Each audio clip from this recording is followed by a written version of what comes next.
April. Hi, April. Hi, my name is April. This would be a common phrase a person with Alzheimer's would say. When I asked our class on April 4th if they knew what Alzheimer's was, everybody said they knew. This makes sense to me because Alzheimer's is such a common disease that is really growing around our nation. According to the Alzheimer's Association, sponsored by Alzheimer's Association, last updated in 2018, confirmed that by 2050, 14 million people around the United States will have Alzheimer's. This means half of the people sitting in this class will be diagnosed. My 67-year-old second cousin passed away last month from Alzheimer's. She had just been diagnosed the month before. Between my cousin Sharon, my grandma, and all my residents that I take care of with Alzheimer's, I am determined to spread awareness about this deadly disease that I have researched. Alzheimer's is a disease that affects many people's memories and has three main focal points. Through my research, I found information on how it advances, the effects of the disease, and how to cope with a family member's diagnosis. Before I jump into the effects, I think it is important to note that there is no cure for this disease or evidence to prove how it starts. But what we do know is what it does to your brain. Alzheimer's disease tends to develop slowly and gradually worsen over time. It leads to massive cell death and tissue loss throughout the brain, meaning that the brain will shrink dramatically and affect all areas of the brain and the functions, including reasoning, language, planning, and perception.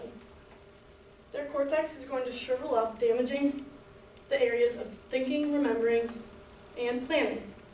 Shrinkage is severe in the hippocampus, which is the main area for the formation of new memories. If you look on the screen, this circled area is your hippocampus, and in the advanced Alzheimer's brain, it's barely there anymore. According to the Mayo Clinic website titled under Alzheimer's Stages, How the Disease Progresses, published November of 2015, there are 5 stages to Alzheimer's. The first stage is preclinical Alzheimer's disease. This begins before symptoms become apparent. Although there are no changes in the condition, our new imaging technologies can identify deposits of a protein called amyloid beta, and this is a distinctive characteristic of the disease. This could potentially be important in future treatments. The second stage is mild cognitive impairment due to Alzheimer's disease. This is just mild changes in the memory and thinking, and these aren't significant enough to affect their relationships and their career. The third stage is mild dementia due to Alzheimer's disease. This is when Alzheimer's is usually diagnosed. It becomes clear to family and the doctors that they are unable to have significant trouble with memory and thinking that impacts their daily functioning. The fourth stage is moderate dementia due to Alzheimer's disease. People grow more confused and forgetful and begin to need more help with daily activities and self-care.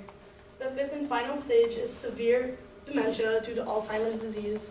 Mental functioning continues to decline, and the disease has a growing impact on their movement and physical capabilities. Now that we know how it advances, let's talk about the effects. When I asked my class on April 4th how they would describe someone with Alzheimer's, they described people that are old, people that are lost, confused, and have memory problems, which are all true, but one word I think we all forgot to mention is that they're human. As it continues to advance, some individuals will experience changes in behaviors and personalities.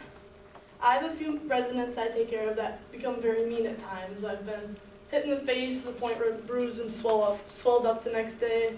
I've been kicked, spit on, trapped in a corner while they're literally holding onto my arms and yelling.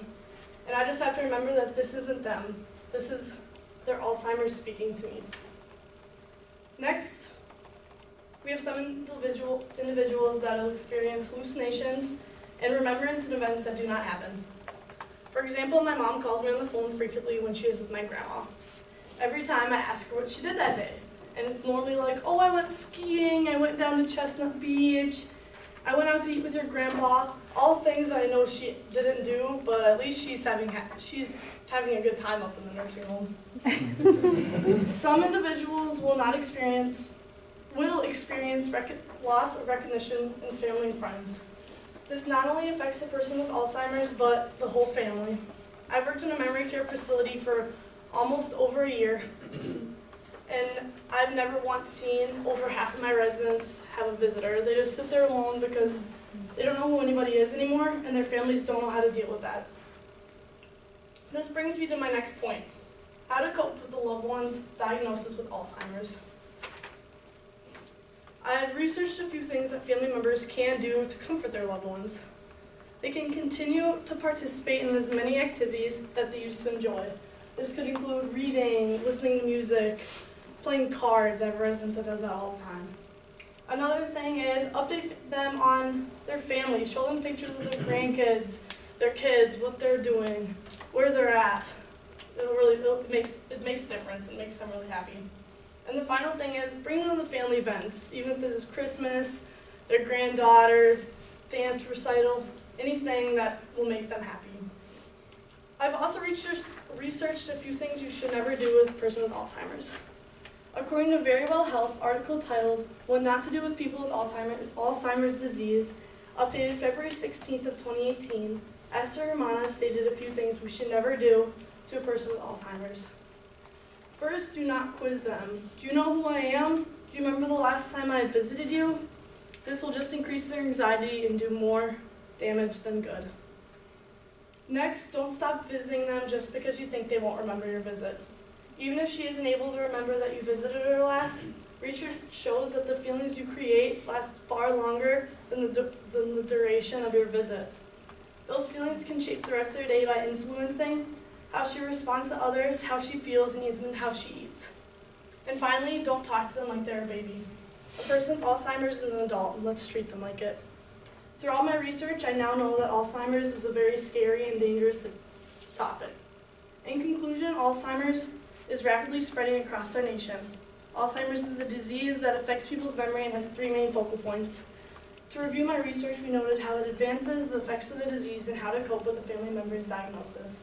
Without further research and studies, I believe that Alzheimer's will be our future.